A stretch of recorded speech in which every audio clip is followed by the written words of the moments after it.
June 2026 has been a blur, with massive rival models dropping constantly and the impending release of GPT 5.6. The artificial intelligence industry is sprinting forward at a frantic pace.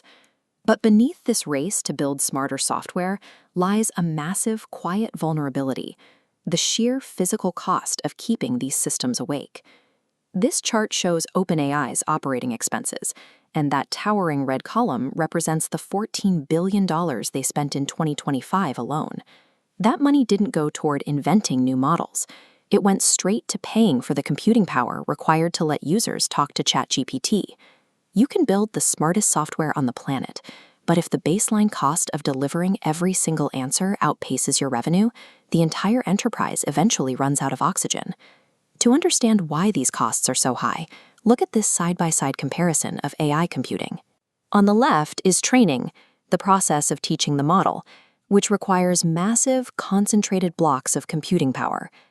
On the right is inference, the act of answering a user's prompt, which demands millions of small, rapid calculations scattered across the globe. Right now, companies rely heavily on general-purpose GPUs. These chips are incredibly powerful and absolutely essential for training AI, but asking them to handle inference is like using a freight train to deliver a single pizza. It works, but the inefficiency is staggering. This inefficiency left OpenAI completely dependent on standard market-rate hardware. To stop burning cash, they had to untether themselves from third-party silicon and build something tailored strictly to their own operational needs. The solution to their software problem required bending metal. They needed a completely custom chip. On June 24th, physical engineering samples of that custom silicon arrived at OpenAI's San Francisco headquarters, delivered directly into the hands of CEO Sam Altman. Those chips were handed over by Hock Tan, the CEO of Broadcom, who engineered the critical networking connectivity to make OpenAI's vision a reality. They call the chip Jalapeño. It is not designed to train AI models. It is built strictly and exclusively to handle large language model inference. To build it, OpenAI assembled a dedicated supply chain from scratch. TSMC handles the physical manufacturing, Broadcom supplies the silicon implementation, and Celestica integrates the chips into boards and server racks. By actively controlling every single step of this physical pipeline, OpenAI steps out of the role of a renter buying computing time and becomes the architect of its own hardware infrastructure.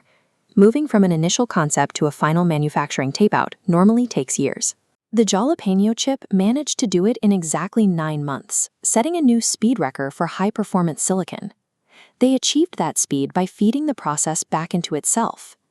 OpenAI engineers actually used their own AI models to help design, route, and optimize the very hardware that will eventually run them. This graph illustrates the immediate financial impact of that design. When Jalapeño is introduced, you can see the cost line drop by 50% per token compared to current generation Nvidia GPUs. And as that second curve appears, this massive cost drop happens without sacrificing speed, matching Nvidia Blackwell and Google's TPUs. When your starting baseline is a $14 billion annual expense, cutting that cost in half is exactly what transforms a research lab into a profitable, sustainable business. Because OpenAI owns the design, Jalapeño is completely off-limits to competitors. You cannot buy this chip on the open market. Small batches of these prototypes will quietly enter data centers by the end of 2026, leading into a massive, full-scale production ramp slated for the first half of 2028. The endgame is staggering. Partnering with Microsoft, they plan to deploy these proprietary accelerators at an unbelievable 10 gigawatt scale by 2029. That $14 billion operating expense from 2025 could have crushed them. By building their own silicon and deploying it at gigawatt scale, they effectively neutralize the biggest financial threat to their existence. Developing the frontier of artificial intelligence requires brilliant code, but survival requires owning the concrete, the copper, and the custom silicon to run it.